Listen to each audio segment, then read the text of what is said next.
నాకు తెలిసి ప్రభుదేవా ఉన్నాడు. ప్రభుదేవాన్ని దీనికి ఎందుకు సెలెక్ట్ చేసుకున్నాడో నాకు అర్థం కాలేదు, నాకు తెలియదు. కానీ ఎప్పుడు ప్రభుదేవా మొట్టమొదటి జగదేక వీరుడు అతిలోక సుందరి చిరంజీవి గారి సినిమాలో ఈయన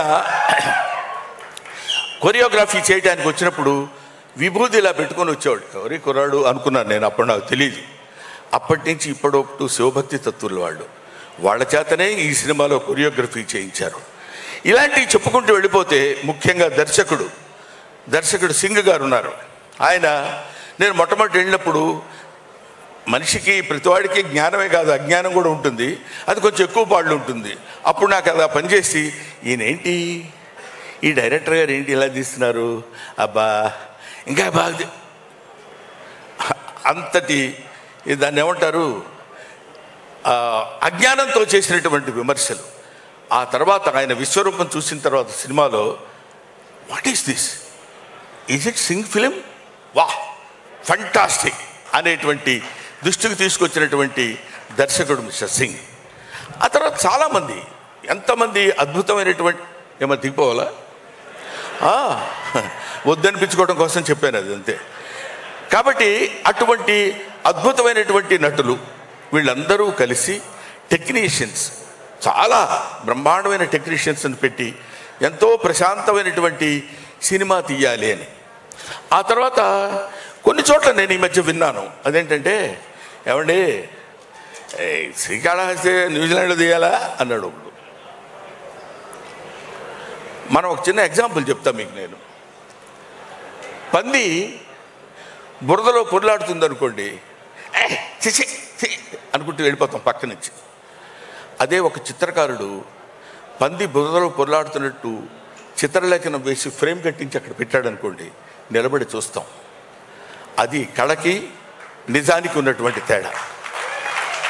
మన చేత అది చూపించాలి, మనందరం దాన్ని ఇంట్రెస్టింగ్గా చూడాలి అని నేను నటించేటువంటి ఈ సినిమా నన్ను ప్రేమించేటువంటి శివుణ్ణి ప్రేమించేటువంటి శివారాధకులైన వాళ్ళందరికీ కనులకి ఒక పండుగల ఒక అద్భుతమైనటువంటి ఫీస్ట్ కలగజేయాలనేటువంటి ఆలోచనతో అంత దూరం వెళ్ళి వాళ్ళందరినీ తీసుకుని ఎందుకంటే చక్కగా ఈ పక్కనే దుర్గం చెరువు ఉంది కదా తీసేస్తే పోద్ది అని అనుకునే వాళ్ళు కూడా ఉండొచ్చు. అనుకోవటం గురించి మనం మాట్లాడద్దు, లెట్ దెమ్ అనుకోవటం వాళ్ళ వంతు, పడటం మన వంతు అనుకుందాం. కానీ వీటన్నిటినీ చూసేవాడు ఒకడు ఉన్నాడు అనుకోవటం మన వంతు, మన అందరి వంతు. కాబట్టి వీ డూ అవర్ జాబ్. భగవద్గీతలో చెప్పినట్టు మన పని మనం చేసుకుంటూ వెళ్ళిపోతాం. ఆ రిజల్ట్ ఏది రావాలో ఏది కావాలో ఆ పరమేశ్వరుడికి తెలుసు. అందుకే ఈ సినిమా ఒక అద్భుతమైన విజయాన్ని సాధిస్తుందని నేను మనస్ఫూర్తిగా నమ్ముతున్నాను. నమ్మి తీరాలి ఎవడైనా. ఆ సినిమా చూసిన తర్వాత మరీ ఇంకా తెలుస్తుంది. ముఖ్యంగా come to the artistic points. ముందుగా మోహన్ బాబు గారి గురించి చెప్పాలి. మోహన్ బాబు గారు చాలా గొప్పవాడండి, మంచి నటుడు. 7 సేవలు అంటాడు ఎవరో నీకు చెప్తుంటే, మాకు తెలియదా ఆ విషయం నువ్వు చెప్పాలా అని. మోహన్ బాబు గారు భారతదేశం గర్వించేటువంటి అతి తొమ్మిది నటుల్లో ఒకడు, భారతదేశం నటుల్లో ఉన్నటువంటి వాళ్ళలో ఒకడు. ఆ రోజుల్లో ఓ దిలీప్ కుమార్, ఒక అక్కినేని నాగేశ్వరరావు, ఒక ఎన్టీ రామారావు, ఆ ఏజ్ తర్వాత వచ్చినటువంటి తరంలో మోహన్ బాబు గారు ఒకరు. ఏమయ్యా నిన్ను హైదరాబాద్ నుంచి పొగిడించుకోవడం కోసం పిలిచాడా ఆయన మీరు అడగొచ్చు. చొక్కా పట్టుకుని అడిగినా నేను చెప్పే పాయింట్ ఒకటే, ఒక డైలాగ్ చెప్పాడు అంటే ఇలాగే చెప్పాలి కదా అనిపిస్తుంది. వోకల్ కార్డ్స్ నాకు అలాగే 10 నిమిషాలు నేను మాట్లాడమంటే మాట్లాడాను. భగవంతుడు ఆయనకి ఇచ్చినటువంటి స్వరం అలాంటిది. ఒక అద్భుతమైనటువంటి స్వరధునిని ఆయనకి ఇచ్చాడు. నటనలో మేము చిన్న కామెడీ వేషాలు వేసుకునేవాళ్ళం. గబగబా ఆయన దగ్గరికి వెళ్ళి ఏంటి గురుగారు, ఉండవా డైలాగ్ ప్రాక్టీస్ చేస్తున్నాను ఇక్కడ.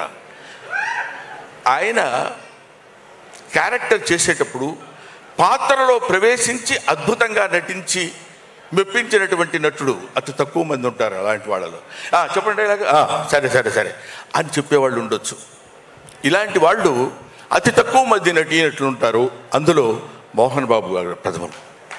ఇటువంటి వాళ్ళు ఇంకా ఇంకా ఇన్ని సంవత్సరాలు ఏమంటే మీకు ఒక 50 ఉంటాయా? 50 అండి,